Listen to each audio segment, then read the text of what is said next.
Hi friends, இப்போ பார்த்தீங்க அப்படின்னா சென்டர் ஸ்டாண்ட் எப்படி போடுறது, கிக் ஸ்டார்ட் எப்படி பண்ணுறதுன்றது கேட்டிருந்தீங்க.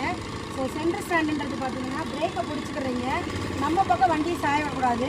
ஸோ இந்த பக்கம் வந்து லைட்டாக கொஞ்சம் சாய விட்டுட்டு ஆப்போசிட்டில் இந்த இடத்துல வந்து நம்ம மிதிச்சுக்கிறணும். இந்த இடத்துல மிதிக்கும் போது இங்கே கை வச்சு, ஸோ இந்த இடத்துல ஒரு கை வச்சு ஒரு புஷ் பண்ணோம் அப்படின்னோம்னா ஸ்டெப்பை பொறுத்த வரைக்கும் ஈஸியாக வந்து சென்டர் ஸ்டாண்டு போட்டுடலாம்.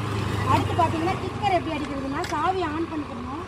ஆன் பண்ணிவிட்டு இதனுடைய எட்ஜு பாயிண்ட் பார்த்தீங்க அப்படின்னா ஒரே அடியில் ஸ்டார்ட் ஆகணும் அப்படின்னா, ஸோ இதனுடைய எட்ஜு பாயிண்ட் நம்ம குதிங்காலில் வச்சு இந்த இடத்துல வந்து முற்ற அளவுக்கு நம்ம நிப்பாட்டி வைக்கணும். நிப்பாட்டி வச்சோம்னா ஈஸியாக ஸ்டார்ட் ஆகிடும்.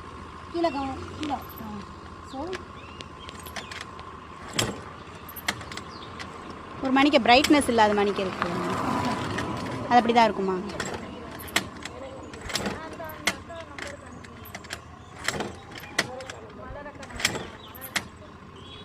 ஸோ ஃபுல்லாக இது ரொம்ப நாளாக வந்து கிக்கர் பண்ணாதனால ஸோ அந்த மாதிரி இருக்குது. பட் இது எப்படி ஒரு 10 அடினாலும் வாங்கும் போல. ஐயோ பரவாயில்ல மேம், சரி பரவாயில்ல விடுங்க.